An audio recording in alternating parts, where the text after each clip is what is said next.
माढ्यात आमदार अभिजित पाटलांनी पाणी टंचाईच्या संदर्भात आढावा बैठक घेतली। या बैठकीत माढा नगरपंचायत प्रशासनाकडून दिशाभूल करणारी माहिती जिल्हा नियोजन समितीच्या निधी वाटपाच्या बैठकीत दिल्यानं पाणी टंचाई काळात पाणी पुरवठा व थकीत वीज बिलासाठी उपलब्ध होणारा 2 कोटी रुपयांचा विकास निधी यापासून माढा शहराला मुकावं लागलं। यावरून मुख्याधिकारी नेहा कंठे यांना आमदार अभिजित पाटलांनी चांगलंच धारेवर धरून हक्कभंग आणण्याचा इशारा दिलाय।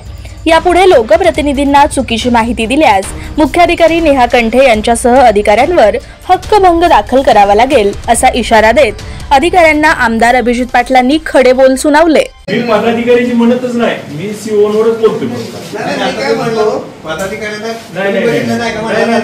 तुम्ही बघितलं नाही म्हटलं, तुम्ही तरी बघितलं का? यांच्याकडे आलंच नाही ना।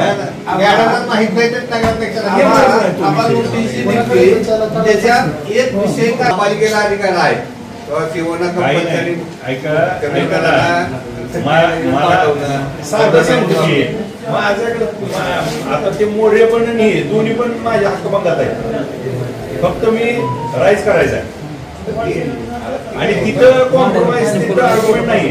ऑर्डर निघतील मग नंतर यांची चौकशी। तुमच्या नगरपंचायतीतला कुठलाही अधिकारी जर जनरल मीटिंग तुमच्यामध्ये त्याच्यावर आक्षेप ठेवला तर काय मुद्दा आपल्या बाजूला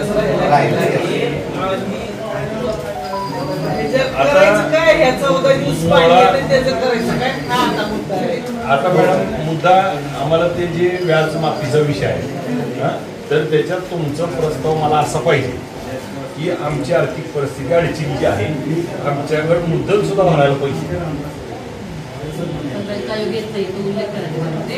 तर आम्हाला आमची नवीन आहे, आमची परिस्थिती नाही, आमची सध्या दुष्काळी असल्यामुळं हे आम्हाला पूर्ण व्याज आणि मुद्दल हे सगळं माफ व्हावं अशी तुम्ही प्रस्ताव घ्या।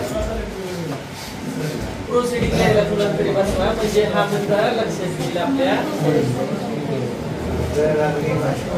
म्हणजे की हे पत्र उद्याची उद्या म्हणजे आज संध्याकाळी ड्राफ्ट करून फायनल करून मॅडमला दाखवून एकदा चेक करून घ्या आणि ते सोमवारी सकाळी कसल्याही परिस्थितीत गेलं पाहिजे आणि त्याची एक प्रत आमदार साहेबांना गेली पाहिजे। वीणा पवार मॅडमला पाठवलं जर आणि तिथून मॅडम तुम्ही फॉलोअप करा, वर पाठवायची सोय करा। वीणा पवार मॅडमला मी सांगितलेलं ऑलरेडी।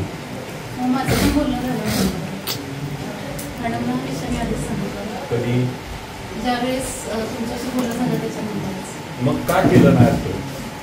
सर ह्या पत्राच्यामुळे झालंय की हे पत्र माझ्यापर्यंत आलं नाही। हे कारणच आम्हाला मान्य नाही। तुम्हाला मी स्वतः व्हॉट्सअप केलंय, मी सांगितलंय, अधिकाऱ्यांनी सांगितलंय तुम्हाला, तुम्ही मला बोललाय म्हणताय। 16 जानेवारीच्या पत्राचा रेफरन्स देऊन आपण केलेला आहे, पण तुम्ही म्हटलं तसं नवीन प्रस्ताव पण पाठवून देऊया।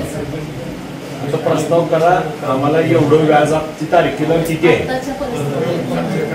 करंट रेटला काय आहे आणि यापर्यंत असं आहे की आमची परिस्थिती नाही आणि आम्हाला एवढ्या दिवसाला 12, 14, 15 दिवसाला पाणी येतंय आमची, त्यामुळे लाईट सातत्यानं कट करण्याची भीती आहे आम्हाला। त्यामुळं ही सर्व माफ करावं आणि आतापर्यंत तुम्ही किती भरले पैसे? हा, आणि नाही त्या ड्राफ्टिंग मध्ये एवढे होते, यातले एवढे भरले तरी आता आमच्या आर्थिक परिस्थिती नसल्यामुळे आता